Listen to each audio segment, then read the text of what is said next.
محمد ادریس صاحب، بخاری شریف میں حضور پاک کا ارشاد ہے کہ اس طرح نماز پڑھو جس طرح تم مجھ کو نماز پڑھتے دیکھتے ہو۔ سوال یہ کہ حضور نے کس طرح نماز پڑھی جبکہ بخاری شریف میں حضور نے رفع یدین کی نماز پڑھی ہے؟ بخاری شریف میں حضور نے رفع یدین کی نماز پڑھی ہے۔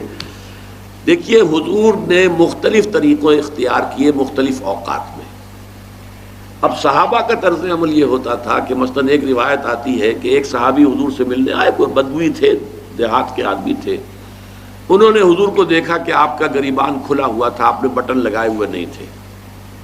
پھر انہوں نے ساری عمر اپنے گریبان کے بٹن نہیں لگائے کہ میں نے محمد کو اس طرح دیکھا ہے صلی اللہ علیہ وسلم۔ اب یہ ان کا جذبہ ہے، ان کی نیکی ہے، اتباع کا جذبہ ہے۔ یا ایک سفر میں کسی کو دیکھا، کسی نے دیکھا کہ حضور ایک درخت کے نیچے سے ہو کر گزرے، اب وہ جب بھی جاتے تھے ادھر اس کے نیچے سے ہو کر گزرتے تھے، چاہے اس کی کوئی مقصد نہیں، لیکن یہ بھی ایک اتباع کا جذبہ ہے۔ تو اس میں یہ ہے کہ نماز کی بعض چیزیں ایسی ہیں کہ جن میں معلوم ہوتا ہے کہ حضور کچھ اس میں رد و بدل کرتے رہے۔ کبھی آپ نے ہاتھ بالکل کھلے چھوڑ کر بھی نماز پڑھی ہے، کبھی آپ نے ہاتھ نیچے باندھے ہیں، کبھی اوپر باندھے ہیں۔ اسی طریقے سے رفع یدین کبھی ایسا بھی ہوا ہے کہ آپ نے وہ کی ہے جیسے کہ اہل حدیث حضرات کرتے ہیں، اور جیسے کہ یہ شیعہ کرتے ہیں وہ اس سے بھی زیادہ کرتے ہیں رفع یدین۔ اہل حدیث سے آگے ہیں، وہ بہت آگے ہیں رفع یدین کے اندر۔ اور ایک رائے یہ ہے کہ حضور نے آخری زمانے میں آ کر سارے رفع یدین چھوڑ دیے تھے سوائے یہی جو تکبیر تحریمہ کے وقت ہے۔ اب یہ روایات، اب یہ بحث ہو جائے گی علمی، کس روایت کا کیا مقام ہے، کس کی کیا حیثیت ہے۔ بخاری شریف میں جو روایت ہے وہ یہی ہے رفع یدین کی، جو آپ صحیح کہہ رہے ہیں، لیکن یہ کہ بخاری شریف واحد کتاب تو نہیں ہے حدیث کی، مصنف عبد الرزاق ایک کتاب ہے، اور اسی طریقے سے اور اس میں یہ کہ امام مالک کے پیروکار، حالانکہ امام مالک مدینے کے دارالہجرہ کے امام ہیں، وہ رفع یدین نہیں کرتے۔ امام شافعی کے کرتے ہیں، امام مالک کے نہیں کرتے، امام ابو حنیفہ کے نہیں کرتے۔ تو ان چیزوں میں بہت زیادہ پریشان ہونے کی ضرورت نہیں ہے۔ اصل جو معجزہ ہے حضور کا اور اسلام کا وہ یہ ہے کہ 1400 برس گزر گئے لیکن نماز کے ضمن میں اتنا اختلاف نہیں ہے کہ تمام مسلمان باجماعت نماز نہ پڑھ سکیں۔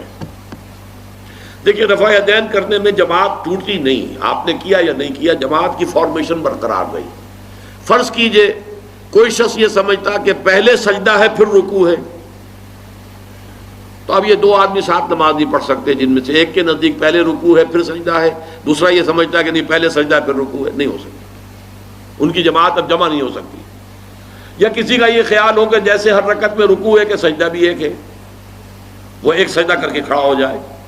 اب ظاہر بات ہے دوسرا شخص جس کے نزدیک دو سجدے ہیں وہ ایک اور سجدہ کرے گا، فارمیشن ٹوٹ گئی، اب وہ ساتھ نماز نہیں پڑھ سکتے۔ 1400 برس بیت گئے، مشرق بعید سے مغرب بعید، پوری دنیا، آج تو کوئی کونا ہے ہی نہیں جہاں مسلمان نہ ہو، لیکن جو سالڈ مسلمان جو ہیں وہ تو آپ سمجھیے کہ انڈونیشیا سے لے کر موریتانیہ تک تو مسلمانوں کی کتنی بڑی تعداد۔ لیکن کہیں ایسا نہیں ہے کہ آپ کی فارمیشن ٹوٹتی ہو، کوئی ایسا مسلک نہیں ہے جس میں یہ خیال ہو کہ مغرب کی رکعت میں 2 ہیں جیسے فجر کی ہے، نہیں، وہی 3 رکعتیں ہیں۔ کوئی ایسا مسلک نہیں جس میں یہ معلوم ہو کہ فجر کی رکعتیں 3 ہیں 2 نہیں ہے، کوئی نہیں۔ عصر کی 2 ہیں یا 4 6 ہیں، کوئی نہیں۔ وہی رکعت کی ترتیب، پہلے کھڑے ہونا ہے، پھر رکوع ہے، پھر کھڑے ہونا ہے، پھر سجدے میں جانا ہے، پھر بیٹھنا ہے، پھر سجدہ، پھر کھڑے ہونا۔